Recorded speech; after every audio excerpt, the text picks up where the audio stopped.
자, 여러분 안녕하십니까? 기출변형 800제로 끝내는 공기업 경제학 제4편 생산자 이론 같이 공부해 보도록 하겠습니다. 자, 4편은 이제 그 경제 주체가 소비자에서 생산자로 바뀌었습니다. 우리가 이러한 내용들에 대해서 우리가 하나씩 살펴볼 거예요. 가장 중요한 것들이 뭐냐면 이게 생산자의 선택과 관련된 거예요. 생산자들은 어떻게 보면 돈을 많이 버는 게 목적입니다. 이윤극대화가 목적인데 그러려면 뭘 생산해야 되잖아. 생산할 수 있는 기술이 있어야 되고 또 근데 그걸 생산할 때 노동과 자본을 투입하니까 비용이 발생합니다. 그래서 제일 중요한 게 이 생산함수와 관련된 이슈가 제일 중요합니다. 그래서 여기 생산함수 쫙 있고 그 다음 이제 비용에 대해서 다루게 됩니다. 여기 우리 4절에서 생산함수와 비용함수 나와 있는데 이 두 개가 밀접한 관련이 있다는 걸 여러분들께서 잘 염두에 두셔야 되고요. 그래서 이제 장단기 비용함수 형태 같은 걸 가지고 우리가 살펴볼 겁니다. 그런 다음에 이제 장기적으로 기술 진보라든가 이런 것들 통해서 궁극적으로 어떤 이윤을 극대화하는 행동에 대해서 우리가 보려고 합니다. 자, 먼저 우리 요 생산함수에 대해서 한번 살펴볼게요. 이게 우리가 효용함수가 있고 한계 효용, 평균 효용 나타낸 것처럼 생산함수도 똑같이 생각하시면 돼요. 그래가지고 물건을 만드는 데 있어서요. 노동과 L과 자본을 투입을 하게 됩니다.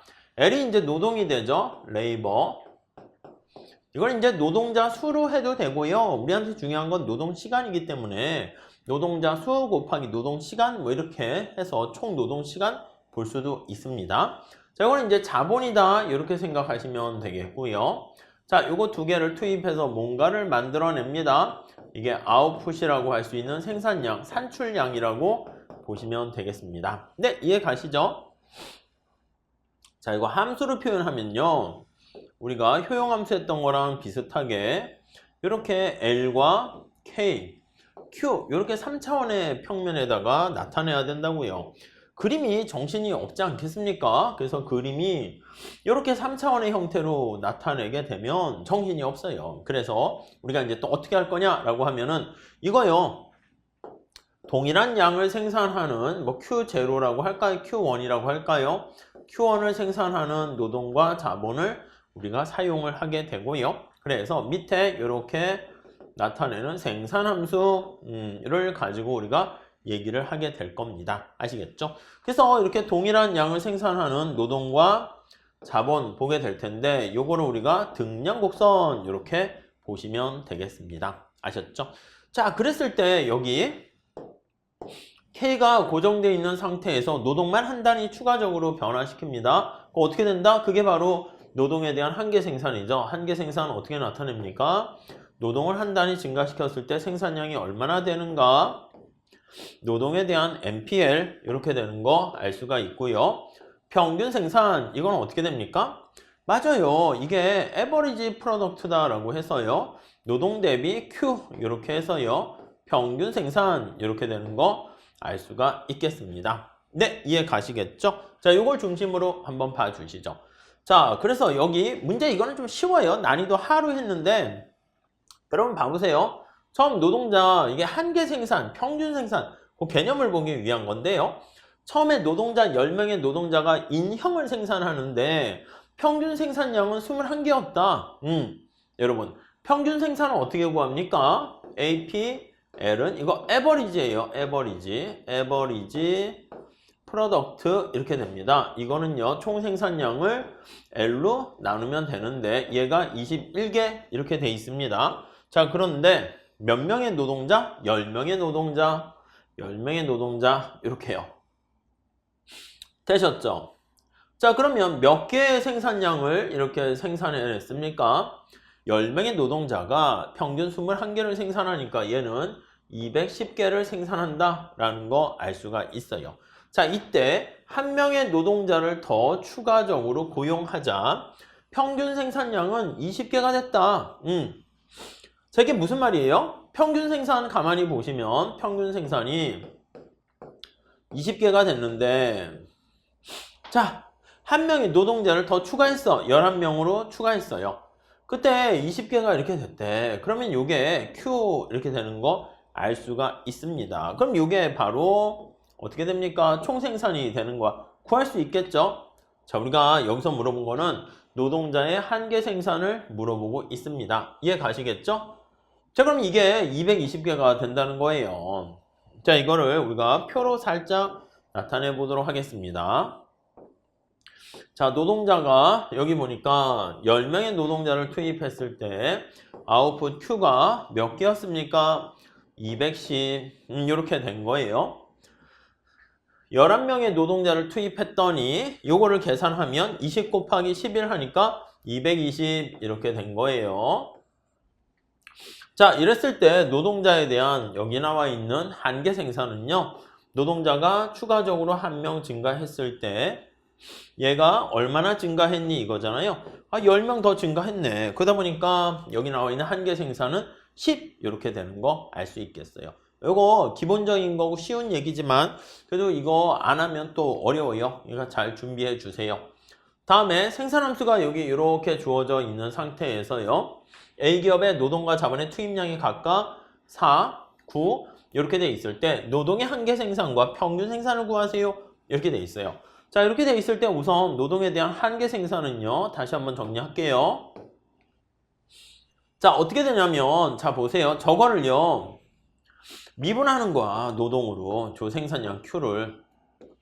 자, 이거 0.5, 0.5니까 2분의 1, 2분의 1이라 합시다. 그러면 2분의 1 내려가고 12에다가 L에 마이너스 2분의 1, K에 2분의 1 이렇게 됩니다. 이해되시죠? 자, 그러면 이거 어떻게 써요?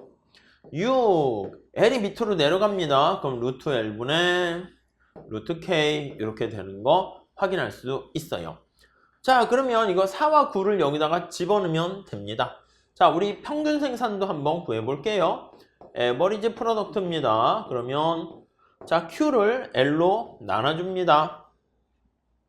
자, 그럼 이거 다시 한번 써볼게요. Q가 어떻게 됩니까? 12에다가 저거 루트 속에 있는 거잖아. 루트 L, 루트 K 이렇게 있는 거야.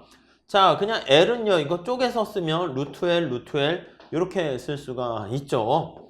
자, 그럼 이거 어떻게 돼요? 맞아. 12에다가 루트 L분의 루트 K. 값을 구하는 것도 중요한 건데 약간 우리 요령을 한번 풀어봅시다. 여기 보시면 루트 L분의 루트 K는 똑같아요. 루트 L분의 루트 K는 똑같아요. 오, 예, 색깔 변했어요. 그래서 여기가 지금 6이잖아. 여기가 12잖아. 그러면 우리가 한 개보다 평균이 2배 더 크다는 거 알 수가 있어요. 그게 어디에 해당합니까? 요거 한 개보다 평균이 2배 크다는 거 알 수가 있죠. 그런 거 센스도 이용해서 객관식일 때는 문제 푸세요. 값을 집어넣어서 구해도 되지만 무슨 말씀인지 아시겠죠? 얘네들 2배 큰 거는 이거 하나밖에 없잖아. 3번밖에. 아시겠죠? 그렇게 정리하시면 오케이 될 것 같습니다. 자, 또 마찬가지입니다. A의 생산함수가 있는데 이거는 약간 난이도가 한 중간 정도 되는 건데 한번 요거 잘 한번 생각해 보세요. 이거 어떻게 푸는 게 제일 좋을까요? 지금 생산 요소 조합이 L이 10이고 K가 5 이렇게 나와 있는데 이때 노동과 자본의 한계 생산, 요 한계라는 말 다시 보면 이거는 말 그대로 한 개 더 추가시 요걸 나타내는 거예요. 이해 가시겠습니까? 자, 그러면 한번 생각을 해볼게요. 지금 여기 노동과 자본의 투입이 앞이 L이고 뒤에 게 K가 5라고 합시다. 자, 이때 총 생산량은 어떻게 됩니까? 라고 하면요. 둘 중에 작은 게 전체가 된다고요. 이거 숫자 집어넣을게요. L을 집어넣으면 10. 요 K가 5잖아요. 집어넣으면 15 이렇게 돼 있어요. 자, 이때 생산량은 뭐예요? 10 이렇게 돼 있는 거죠. 이해 가시죠? 자, 노동을 한 단위 더 추가적으로 증가시켰다고 해볼게요. 이렇게. 자, 여기 보시면 자본은 그대로인데 노동을 한 단위 더 추가적으로 증가시킨 거 알 수가 있어요. 노동을 한 단위 추가적으로 더 증가시켰어요. 자, 그때 Q는 어떻게 됩니까? 라고 하면은요. Q는 자, 여기가 11이잖아. 11, 15 생산량은 어떻게 돼? 11 이렇게 된다고요. 이해 가시죠? 자, 그럼 여기 보세요. 노동을 한 단위 더 추가적으로 증가시켰는데 생산량은 한 단위 더 추가적으로 증가한 거 알 수가 있어요. 그럼 노동에 대한 한계 생산은 어떻게 돼? 1. 왜냐면 노동을 한 명 더 추가적으로 증가시켰는데 Q가 하나 더 증가했잖아요. 그러면 다른 경우 볼까요? 여러분, 만약에 C라고 할게요. 노동은 그대로 10명 그대로인데 자본을 6개 투입시켰다 라고 한번 해볼게요. 이해되시죠? 자, 그러면 여기 Q가 둘 중에 작은 거에 의해서 영향을 받게 되는데 여기가 10이잖아. 10 그대로 이렇게 들어가 있고요. 여기 6이잖아. 6 여기다 집어넣으면 6, 3, 18 해가지고요. 이렇게 되는 거야. 그럼 이때 생산량은 10 이렇게 됩니다. 여러분 잘 보세요. 이때는 지금 자본을 5에서 자본을 이렇게 하나 더 추가적으로 증가시킨 거 알 수가 있습니다. 이해 가시죠? 자, 그러면 여기요. 10에서 10으로 변했으니까 여기요. 델타 Q는 어떻게 됩니까? 변함이 없어요. 이해 가십니까? 자, 그러면 자본의 한계 생산은 어떻게 돼? 자본이 한 단위 추가적으로 증가했는데 Q는 변함이 없으니까 이때는 자본의 한계 생산은 빵! 그래서 노동의 한계 생산은 1, 자본의 한계 생산은 빵! 이렇게 되는 거 알 수가 있습니다. 이해 가시겠죠? 네, 그렇게 정리해 주시면 되겠어요. 자, 이렇게 해가지고요. 우리가 총 생산과 평균 생산, 한계 생산을 마무리 짓고요.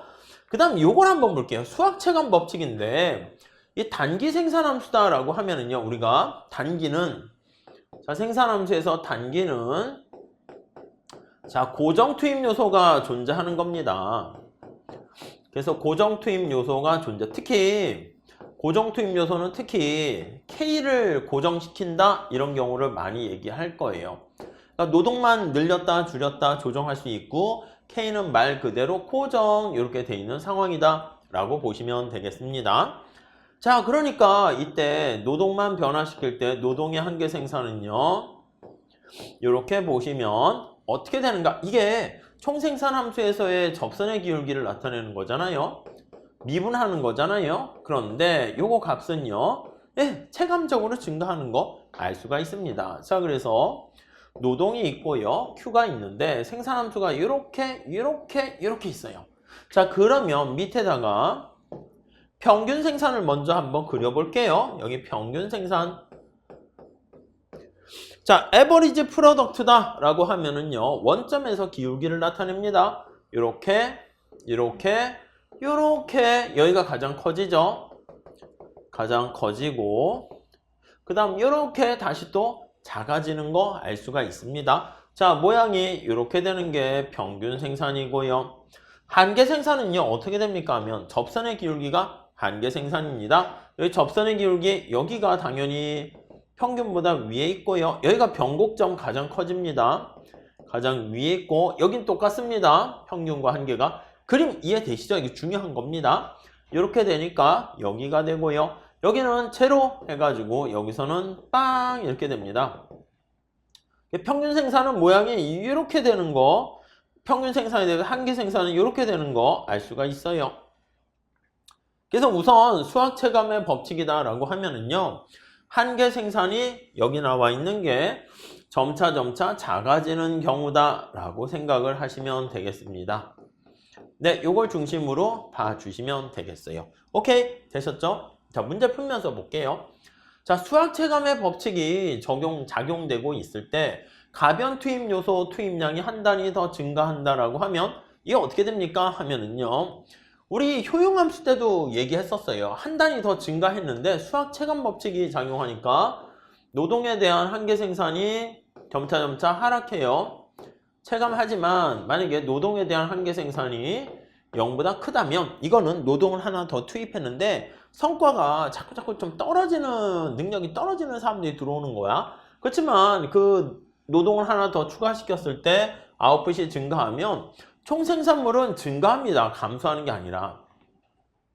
그러니까 총생산물은 우리 효용함수 때 한 거 다시 한번 생각해 보시면 노동에 대한 한계 생산이 0보다 크면 토탈 프로덕트인 총생산은 증가하게 되고요. 이거 이해되시죠? 노동에 대한 한계 생산이 만약에 0보다 작으면 총생산은 감소하게 됩니다. 자, 그리고요. 노동에 대한 한계 생산이 만약에 제로가 되면 그때는 총생산은 극대가 된다, 맥스가 된다 라는 거 알 수가 있습니다. 그거 좀 잘 체크하시죠. 자, 그리고 평균 생산물은 반드시 감소하죠. 우리 수학 체감이니까 우리 이 그림 떠올리셔야 돼. 얘가 평균이에요. 평균. 그러면 한계 생산은 어떻게 된다? 여기서부터 이렇게 돼 있는 거야. 그래서 여기 한계 생산이 체감하는 MPL이 체감하는 구간이 바로 어딥니까? 라고 하면은 네, 여기라는 것을 알 수가 있어요. 여기서부터 이렇게 이해 가십니까? 이렇게요. 자, 그러면 한계 생산은 반드시 체감하는 건 오케이, 맞아요. 근데 총 생산과 여기 평균 생산은 어떻게 될지 몰라요. 그래서 답은 뭐 여기 관련되어 있는 건데 4번이 맞아요. 그래서 여기는 여기 보시면 얘가 체감하지만 평균 생산이 여기 증가하는 거 알 수 있죠? 평균과 한계에서 그림 살펴보시면 되겠습니다. 오케이, 그렇게 봐주시면 되겠고요. 자, 다음에 142번 요 문제는 난이도가 한 중간 정도 되는 건데 좀 할만해요. 이건 약간 응용되는 케이스 중에 하나인데요. 노동과 자본을 투입해서요, 뭔가를 만들어내는데 이 표에서 발견할 수 없는 현상은 이렇게 돼 있습니다. 자, 여러분, 우리가 노동과 자본에 대한 한계 생산 얘기할 때는 노동만 증가시키는 거예요. 노동만 추가적으로 증가시 요거예요. 증가시. 자, 여기 보시면 자본이 고정돼 있는 거에서 노동만 추가적으로 증가되는 거 보세요. 요거 두 개, 요거 있네. 자본이 고정돼 있어요. 두 개. 그때 노동을 어떻게 했습니까? 두 개, 세 개, 네 개 증가시켰어요. 이해되십니까? 자본은 고정된 상태에서 노동만 두 개, 세 개, 네 개로 점차 증가시켰는데 아웃풋은 20에서 38이니까 18만큼 증가했고요. 38에서 여기는 어떻게 됩니까? 오히려 줄어들었네. 그렇죠. 그러니까 노동에 대한 한계 생산은 체감한다. 이런 것들 발견할 수 있죠. 자본에 대한 한계 생산은 어떻게 구할 수 있습니까? 자본에 대한 한계 생산이다 이러면 이거는 노동을 고정시키고 자본만 증가시켜야 돼요. 노동이 똑같은 거 한번 찾아볼게요. 여기 노동이 똑같은 거 있네요. 자본을 1, 2, 3, 4 이렇게 추가적으로 증가시켰어요. 그때 아웃풋이 처음에 20에서 35까지 15 증가했고 3 증가했고 2 증가했고 자본의 한계 생산도 체감한다 알 수가 있네요. 이해되시죠? 규모에 대한 경제, 규모에 대한 건 어떻게 파악할 수 있을까요? 지저분하니까 다시 지웁시다. 규모에 대한 거는 어떻게 찾아낼 수 있을까요? 규모에 대한 거. 여러분, 규모에 대한 거는요, 노동과 자본을 동시에 변화시키는 경우다 라고 생각하시면 돼요. 규모. 이해되십니까? 자, 그러면 노동과 자본을 동시에 같이 증가시킨 거 찾아볼게요. 요거 어때요? 여기서 보면 형광펜으로 합시다. 요거 투투 이렇게 같이 동시에 증가해야 되니까 포포 이렇게 보셔야 돼. 이렇게요. 보이세요? 노동도 자본도 동시에 2배씩 증가시켰습니다. 그때 총 생산량은 20에서 40으로 2배 증가했네요. 그게 바로 규모에 대한 수익이 불변이다. 이렇게 되는 거죠. 아시겠죠? 그래서 이거를 C, R, S 이렇게 되는 것이고요. 자, 만약에 이건 어떻게 돼? 규모에 대한 경제라는 것은 얘는 규모에 대한 수익 체증에서 IRS죠. 이건 아니잖아, 여기. 그래서 우리가 답을 찾는다 하면 요거 규모의 경제는 볼 수가 없고 규모에 대한 보수, 불변 이렇게 보시면 되겠습니다. 자, 그리고요. 요거 만약에 본다라고 하면 요건 좀 어려울 수 있어요. 뭐 아주 어려운 건 아닌데 한계 대체율이 체감한다. 이거 파악하려면 어떻게 해야 돼요? 한계 대체율. 등량 곡선을 찾아야지. 등량 곡선을 찾아서 L과 K를 보는데 이렇게 동일한 양을 생산하는 Q 요거를 찾는 겁니다. 생산량이 똑같은 점을 보세요. 여기 보시면 20 요거요. 20 이렇게 볼 수 있겠죠. 자, 그러면 노동을 2개, 여기 4개 이렇게 증가시켜요. 근데 자본을 점차 감소시키는 게 여기선 2개 감소했다가 여기서 하나 감소하니까 거기서 파악할 수 있는 게 노동에 대한 자본의 한계 생산이 체감한다. 이렇게 볼 수가 있겠네요. 이건 조금 등량 곡선 관련된 거니까 좀 어려울 순 있을 것 같아요. 자, 그 다음에 요거 한번 봅시다. 자, 요걸로 보시죠. 최근 들어 우리나라의 자동차 부품 생산이 활발하게 이루어지고 있다. 동일한 자동차 부품을 생산하는 5개의 기업이 있는데 노동의 투입량과 수평축이 지금 노동을 나타내는 걸로 되어 있습니다. 노동의 투입량과 자동차 부품의 생산량 간의 관계가 다음과 같이 되어 있어요. 평균 노동 생산성이 가장 낮은 기업은 이렇게 있어요. 여러분, 에버리지 프로덕트 이렇게 얘기하는데 요거는 L분의 Q 이렇게 나타냅니다. 이게 기하학적으로 나타내면 어떻게 돼요? 맞아요. 원점에서 나타내는 기울기다 이렇게 정리를 하시면 된다고요. 이해되시죠? 자, 만약에 A기업의 평균 생산은 어떻게 됩니까? 하면 요 기울기야, 요 기울기, 요 기울기. 그러니까 요거 점점점에서 이거분의 이거지. L이 LA 그리고 QA 요게 바로 각도가 평균 이렇게 됩니다. 자, 어떤 경우에 평균 생산이 가장 낮습니까? 하면 기울기가 제일 낮은 기업을 찾으면 돼요. B기업 가장 높지 않습니까? C기업 이거 점차 낮고 D기업 2기업이겠네. 2기업. 그래서 우리 답은 쉽게 2기업 이렇게 찾을 수 있어요. 그래서 여기 평균 생산이다, 원점에서 기울기다 라는 것만 잘 체크하시면 오케이 될 것 같습니다. 자, 이것도 한번 봐보세요. 난이도가 중간쯤 되는 건데요. 한번 그렇게 배치했는데 중간인지 아닌지 한번 보시죠. 등량곡선 얘기네. 여러분 우리 많이 했잖아요. 등량곡선 어떻게 됩니까? 라고 하면 이렇게 3차원으로 돼 있는 노동과 자본 Q 이렇게 돼 있는 거를요. 2차원의 평면에다가 나타내는 거라고 말씀을 드렸습니다. 자, 그래서 밑에다가 이렇게 L과 K를 놓고 Q가 여기 수직에 이렇게 있는 거예요. 그러면 여기 보시면 동일한 양을 생산하는 Q0를 생산하는 노동과 자본을 쭉쭉쭉 나타낸 거를 밑에다가 이렇게 표현을 합니다. 이렇게 나타내요. Q0를 생산하는 노동과 자본을 생산하는 위에서 투영시켜서 나타내는 거 찾아냅니다. 되셨죠? 자, 여기가 A라고 하고요. 여기가 B라고 하고요. 이렇게 돼 있어. 여기가 A라고 하고요. 여기가 B라고 하고요. 이렇게 돼 있습니다. 자, 이게 등량곡선이에요. 우리 무차별 곡선하고 똑같습니다. 생산량이 동일한 생산량을 나타내는 곡선이다. 이렇게 봐주시면 될 것 같고요. 이게 원점에 대해서 볼록하지 않습니까? 볼록해요. 볼록하게 되면은 이게 볼록합니다. 그러면 이게 접선의 기울기가 어떻게 돼? 처음에 가파르다가 점차 완만하게 되는 거 우리가 파악할 수 있을 거예요. 그래서 이거를 MRTS라고 하죠. MRTS LK가 델타 L분의 델타 K 똑같습니다.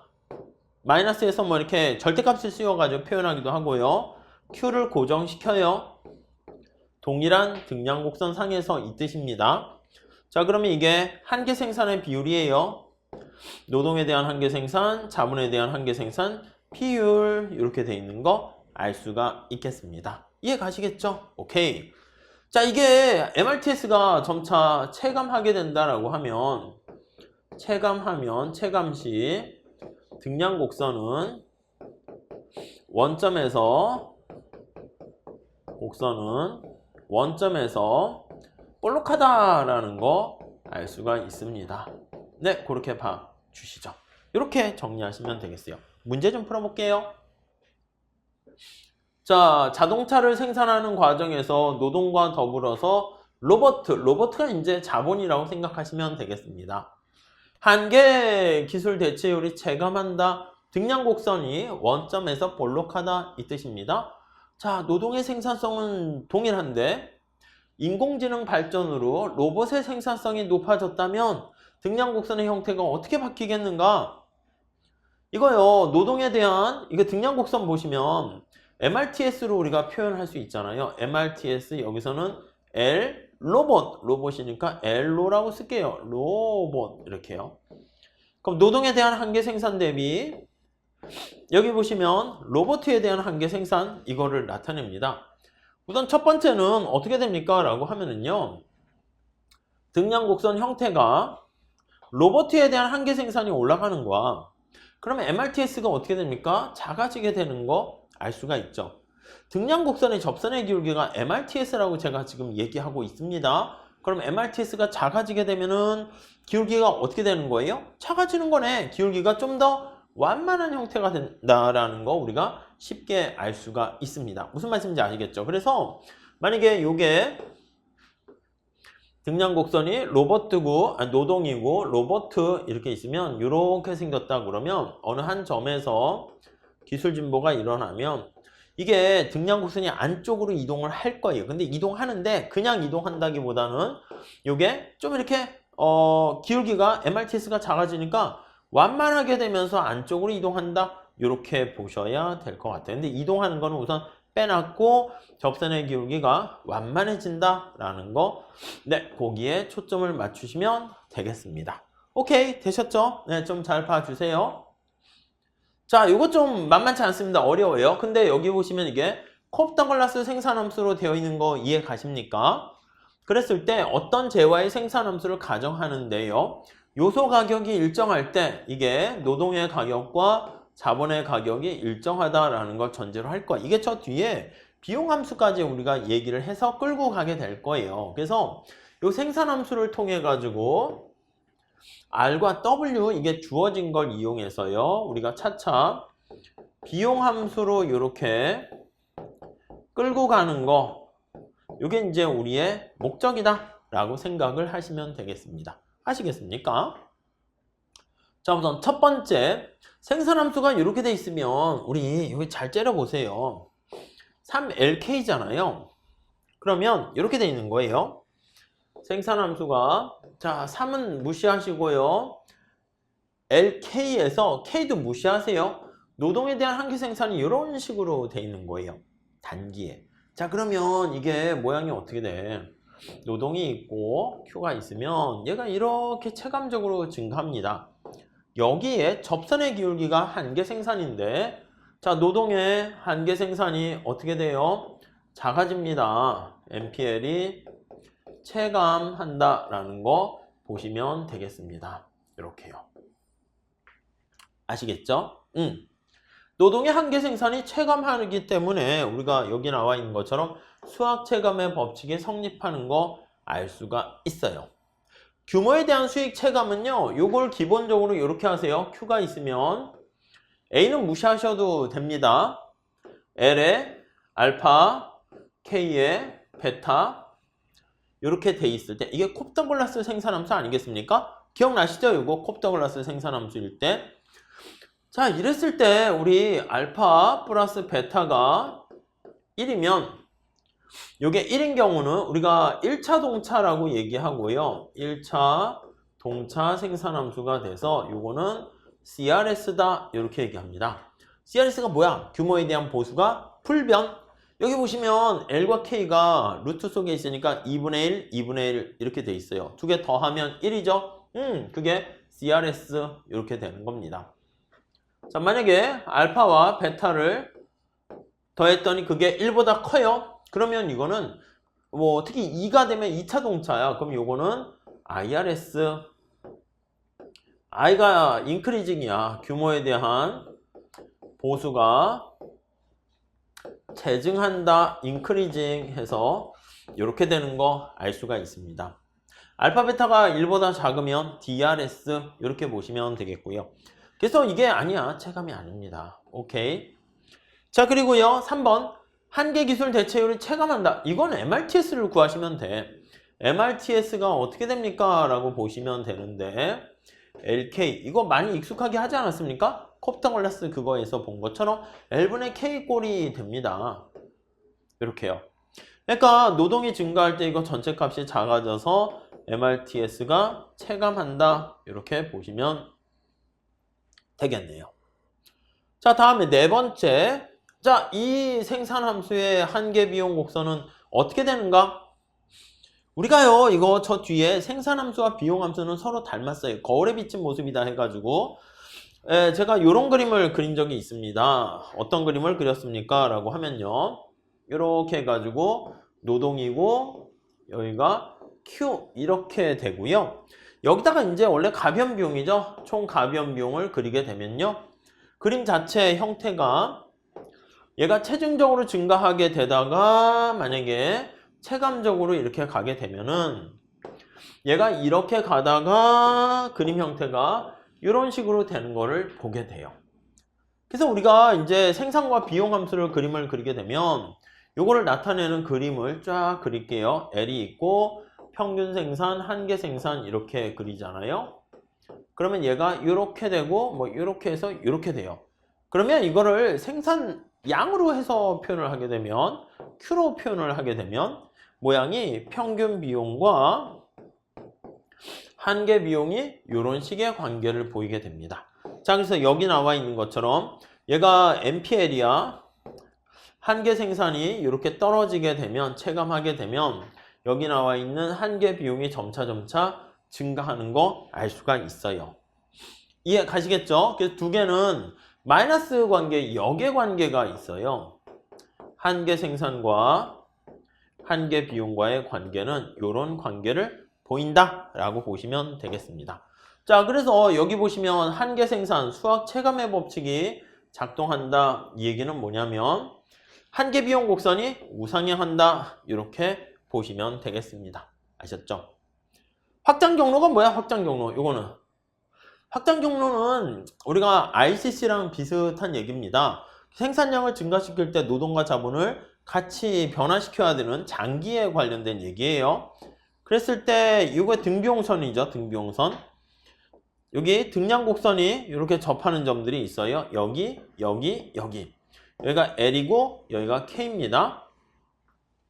자, 그랬을 때 우리가 확장 경로, expansion pass다라고 하면은 요거를 이렇게 증가시킬 때 나타내는 요걸 나타냅니다. expansion pass 이렇게요. 이해 가시겠죠? 그렇게 정리하시면 되겠습니다. 자, 그래서 답은 2번이 틀리는 거 쉽게 알 수가 있습니다.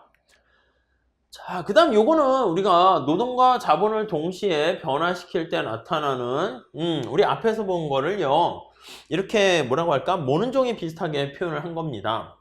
자, 우선 1번에 보시면 2번에 보시면 규모 이렇게 돼 있어요. 여러분 규모에 대한 얘기를 하려면 노동과 자본이 동시에 2배, 3배 이렇게 증가하는 겁니다. 여기 보세요. 여기는 노동과 자본이 1과 1 이렇게 있고요. 여긴 노동과 자본이 2와 2 이렇게 있고요. 노동과 자본이 3과 3 이렇게 있습니다. 그래서 100, 200, 300. 자, 노동과 자본이 동시에 2배씩 증가했는데 아웃풋은 어떻게 됐습니까? 100, 200, 300. 그렇죠. 2배, 3배 이렇게 증가한 거 알 수 있어요. 자, 규모에 대한 보수 불변이죠. 맞죠? 이건 틀렸네. 규모에 대한 보수가 규모의 경제라는 게 뭐예요? 이거 IRS라니까? 노동과 자본을 2배 증가시켰는데 여기 숫자가 만약에 100에서 200이 아니라 400 이렇게 300 이렇게 되면은 그건 IRS가 될 수가 있겠죠. 이해 가시죠? 자, 그 다음에 요거 볼게요. 자본의 한계 생산 본다 그러면 어떻게 해야 될까요? 자본의 한계 생산. 자본의 한계 생산은 우리가 뭐냐면 자본을 2로 해도 되고 1로 해도 돼. 2로 해봅시다. 2로 고정시켜. 좀 노동을 증가시켜. 여기 130에서 200, 70만큼 증가한 거죠. 자본은 2로 고정시켜. 노동을 1에서 2로 가면 70만큼 증가했는데 2에서 3으로 가면 40만큼 증가했습니다. 이해 가시죠? 그러면 네, 맞아요. 자본의 한계 생산은 제감하는 거 알 수가 있겠죠.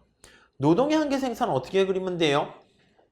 그쵸? 노동의 한계 생산은 이렇게 보는 거야. 이렇게 해도 되고 이렇게 해도 되고. 노동의 한계 생산은 여기 어떻게 합니까? 이게 지금 노동의 지금 한계 생산이에요. 잘못 봤네. 노동의 한계 생산이에요. 이게 바로 지금 얘를 고정시키고 얘를 변화시킬 때 자본의 한계 생산은 어떻게 봅니까? 자본의 한계 생산은 지금 본 것처럼 자본의 한계 생산은 노동을 고정시켜요. 1로 고정시킬게요. 요걸 비교하는 거야. 이렇게 자본을 1, 2, 3 증가시킬 때 30, 20 이렇게 하니까 둘 다 체감하는 거죠. 오케이, 이해되셨죠? 네, 그 정도 봐주시고요. 자, 그 다음에 노동의 한계 생산과 자본의 한계 생산은 지금 다 0보다 크다. 0보다 크지 감소하는 건 아니잖아. 다 증가하잖아. 그래서 0보다 크다라는 거 알 수가 있습니다. 그래서 요거 표를 바라보는 그런 문제인데 괜찮은 문제예요. 근데 이거를 경험을 안 하시게 되면 이게 뭐지? 이렇게 되고요. 경험을 하시게 되면 할만하네? 이렇게 됩니다. 아셨죠? 잘 정리하시면 되겠습니다. 자, 그 다음에 우리가 이제 규모의 경제와 범위의 경제에 대해서 같이 한번 공부를 해보도록 하겠습니다. 여러분, 규모의 경제라는 건 뭐냐면 장기에 주로 얘기합니다. 주로.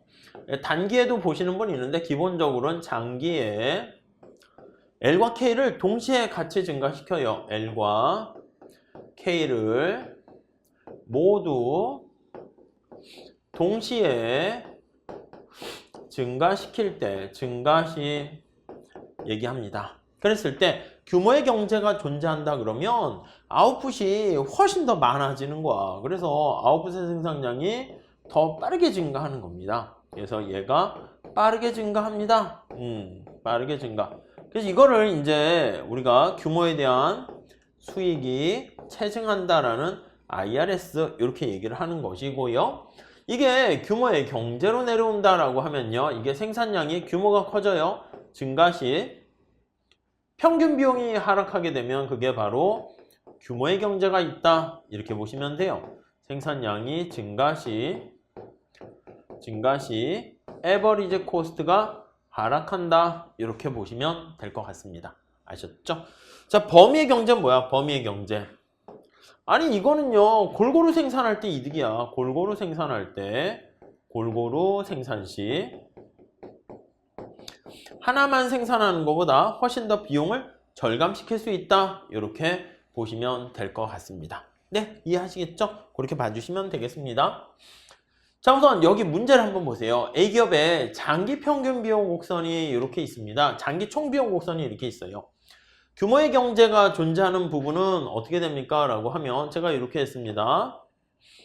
자, 장기 평균 비용 곡선이 생산을 증가시킬 때 장기 평균 비용 곡선이 이렇게 감소하다가 증가하는 형태를 보인다라고 할게요.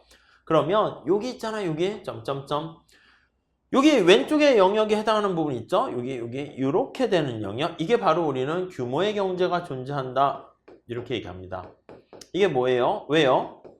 아니 생산량을 증가시킬 때 평균 비용이 떨어지게 되는 거 알 수가 있잖아요.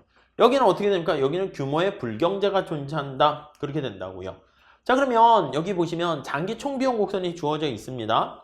그때 규모의 경제와 규모의 불경제가 비경제가 규모의 경제는 economies of scale이라고 합니다. economies of scale.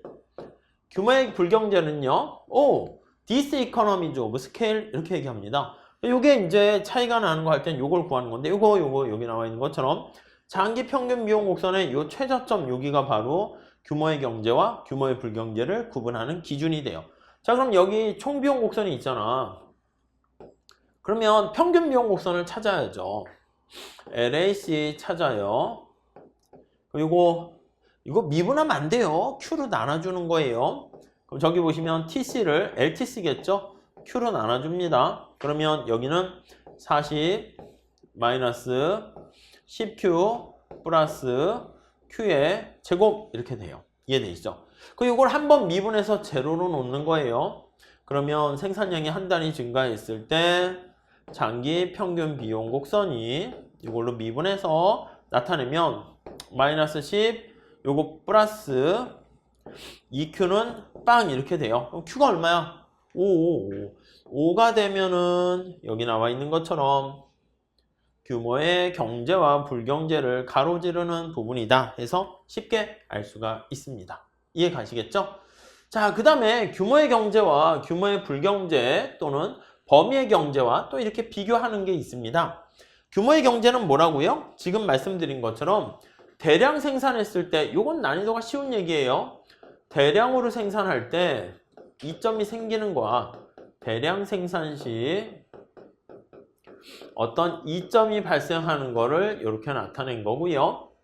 범위의 경제는요. 이거는 스코업이잖아. 우리 재벌들이나 대규모 대기업들이 문어발식으로 확장하는 거 이름 들어보셨죠? 그래서 이건 골고루 생산할 때 골고루 생산 시 시너지 효과가 생기는 거야. 시너지 효과가 생겨요. 그러니까 이거는 X, Y를 동시에 같이 생산하는 거죠. 그래서 X랑 Y를 같이 생산할 때랑 X만 따로 생산하고 Y만 따로 생산할 때랑 비용이 같이 생산할 때가 비용이 더 적게 발생하는 겁니다. 그래서 이게 논의하는 차원이 완전히 달라요. 그래서 규모의 경제가 있다 해서 범위의 경제가 없고 이런 게 아니라 두 개는 완전히 다른 얘기들을 비교하는 겁니다. 사과 중에서 뭐가 맛있냐? 바나나 중에서 뭐가 맛있냐? 이렇게 비교를 해야 되는 건데 사과랑 바나나 이렇게 하면 완전히 다른 얘기를 서로 비교하는 것이기 때문에 은근히 자주 나옵니다. 두 규모의 경제와 범위의 경제 사이에는 아무런 관련이 없다라는 거 잘 체크하시면 되겠습니다. 아셨죠? 자, 그래서 이번 시간에는요, 우리가 생산함수 중심으로 평균 생산, 한계 생산, 또 규모에 대한 경제 거기까지 또 봤습니다. 더 나가서 범위의 경제랑 비교하는 것까지 봤으니까 좀 잘 체크 정리해 주셨으면 좋겠습니다. 자, 이렇게 해서 잘 정리하시고 다음 시간에 이어서 또 같이 공부하는 시간을 갖도록 하겠습니다. 감사합니다.